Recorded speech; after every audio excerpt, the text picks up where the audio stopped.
അലിസ്ലമ തങ്ങളുടെ സ്വഹാബിമാരിൽ ഒരാൾ അന്നൊക്കെ മരുഭൂമിയിലൂടെ ഇങ്ങനെ യാത്ര ചെയ്യുന്ന കാലാണ്. ഒരു സ്ഥലത്ത് രാത്രി ടെൻ്റ് അടിച്ചു. യാത്രയിൽ ഇടത്താവളത്തിൽ വിശ്രമിക്കുമ്പോൾ അവിടെ ടെൻ്റ് അടിച്ചിട്ട് വിശ്രമിക്കും. പിറ്റേന്ന് നേരം പുലരുമ്പോൾ അവിടുന്ന് എഴുന്നേറ്റ് പോരും. ടെൻ്റ് അടിച്ച് വിശ്രമിക്കുമ്പോൾ ആ ടെൻ്റ് അടിച്ചത് ഒരു ഖബറിൻ്റെ പുറത്തായിരുന്നു. മരുഭൂമിയിൽ അവിടെ ഖബറുണ്ട് എന്ന് അദ്ദേഹം മനസ്സിലാക്കിയിട്ടില്ല.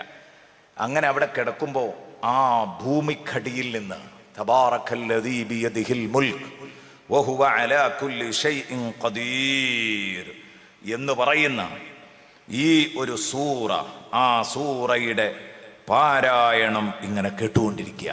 സൂറത്തുൽ മുൽക്ക് 30 ആയത്തുകളും ഓതുന്നത് ഇങ്ങനെ കേട്ടു.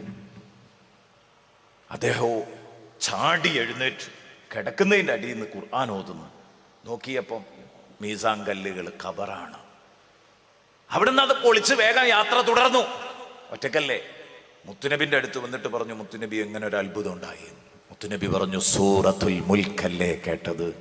സൂറത്തുൽ മുൽക്ക് ഹിയ സൂറത്തുൽ ഹിയൽ മുൻസിയ ഹിയൽ മാനിയ ഹിയൽ മാനിയ ഹിയൽ മുൻസിയ തുൻസി സ്വാഹിബഹാ മിൻ അദാബിൽ ഖബർ സയ്യിദുനാ റസൂലുള്ളാഹി.